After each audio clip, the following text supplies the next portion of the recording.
Hi friends, అందరికీ నమస్కారం. ఎంతో కమ్మగా ఉండే ఆలుగడ్డ కీమా కర్రీ అండి. చాలా బాగుంటుంది.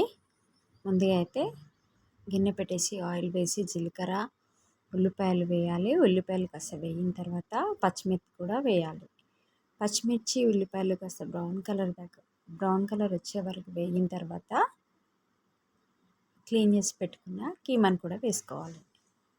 కీమాను వేసుకొని ఒకసారి కలిపేయాలి. మంచిగా కలుపుకొని నూనెలో కాస్త ఫ్రై అవ్వనివ్వాలి. కాస్త ఫ్రై అయిన తర్వాత అల్లం వెల్లుల్లి పేస్ట్, పసుపు కూడా వేసుకోవాలి. పసుపు, అల్లం వెల్లుల్లి పేస్ట్ మంచిగా మిక్స్ చేసుకోవాలండి.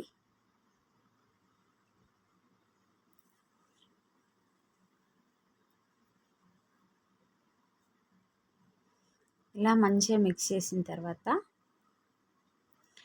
నేనైతే ఉడికించిన ఆలుగడ్డలు వేసుకున్నానండి. మీరు ఒకవేళ ఉడకబెట్టకపోయినా పర్లేదు, ఉడికించినా పర్లేదు, కర్రీ చాలా బాగుంటుంది.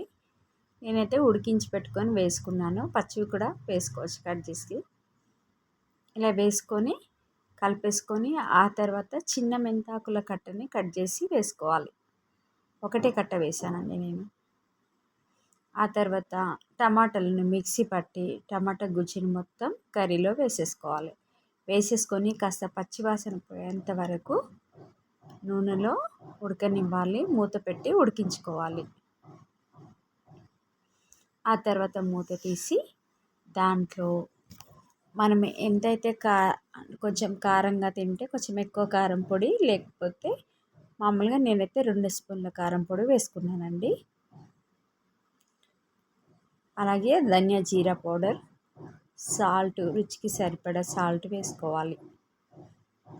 వేసేసుకొని ఒకసారి కలిపి మూత పెట్టి ఉడికించుకోవాలి.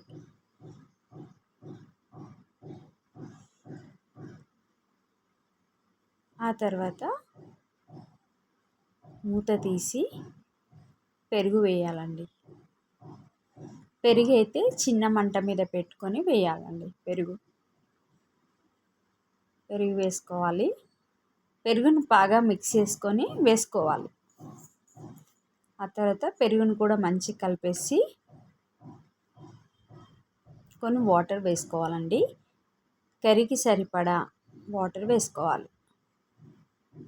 వాటర్ వేసుకొని కాస్త మూత పెట్టి ఉడికించి మూత తీసి గరం మసాలా వేసుకోవాలి ఫ్రెండ్స్.